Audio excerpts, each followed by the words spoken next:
Hi there, I'm Ryan with State Bicycle Company and State Ride Shop. And today, we're gonna build a Klunker.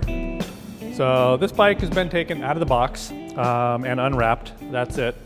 They go together pretty quickly. No real crazy special tools needed. A couple Allen wrenches, 15mm wrench, or maybe a small adjustable wrench. That's pretty much gonna take care of it.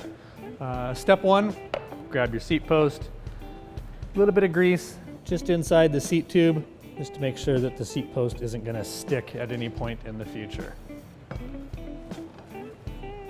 The seat post does have a minimum insertion mark on it. You wanna make sure you get at least that much in the frame for safety reasons. If you need to go higher than that, you're probably gonna need to get a longer seat post. But once it's greased, make sure you're in at least to that minimum insertion mark.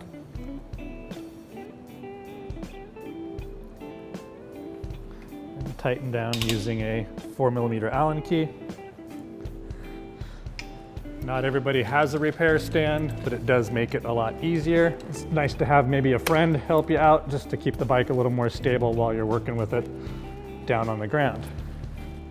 The only other thing that comes in the large box with the bike is your small box that's gonna have your pedals and your owner's manual and your reflectors in there. Today, we're just gonna worry about the pedals.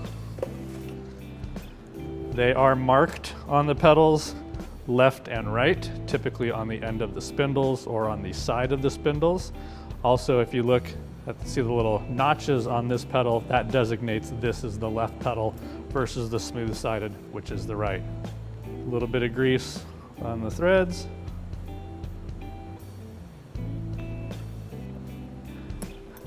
And install finger tight at first, and then of course you'll want to finish it off with either a pedal wrench or a 15mm wrench. I'm going to be using a pedal wrench. Both pedals will tighten, turning them towards the front of the bicycle. Next, we'll put the handlebars on. This is done with a 6mm Allen wrench. Loosen your 4 clamp bolts completely, because you'll need to take this plate all the way off. And the bar is knurled here in the center. Basically, that's gonna give you where you line up on your stem. When tightening the bars down, you wanna go in a cross pattern like this of some form, and also make sure you maintain a fairly equal gap between both the front and rear top plate and bottom plate. Now that we've got the bars on, while we're up here, we'll put the hand grips on. Here at the shop, we like to use just simple isopropyl rubbing alcohol. Makes it nice and easy. You can also use hairspray. Don't use dish detergent or soap or anything like that, because it doesn't dry and your grips will continue to slide off. So a little bit of alcohol inside, and they're simply gonna slide right on. Just take them flush with the end of the handlebars.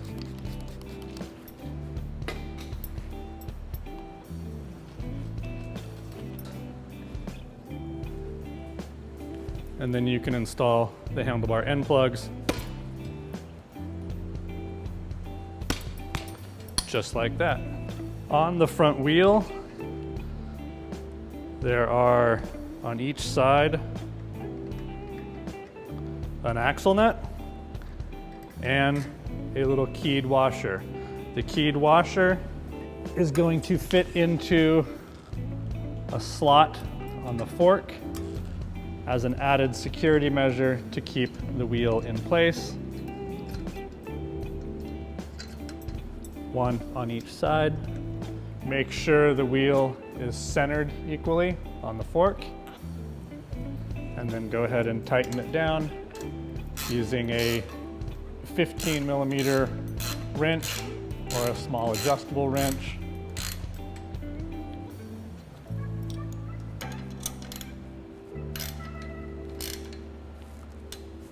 We are almost done. Once you've done the front wheel, it's it's always a good idea to check the rear wheel, even though they come out of the box installed. And utilizing an 8mm wrench, we want to make sure the crank bolts are tight on both the drive side and non-drive side crank arms.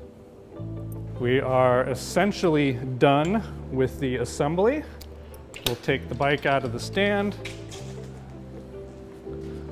We'll get our Allen wrench out. And now we're going to make sure that the handlebars are in line with the front fork. That's done with these 2 bolts here.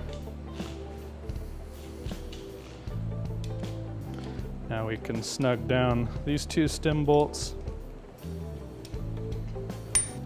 And if you're comfortable with the angle of your handlebars, you can go ahead and finish tightening the top 4 stem bolts kind of diagonally across the bolts.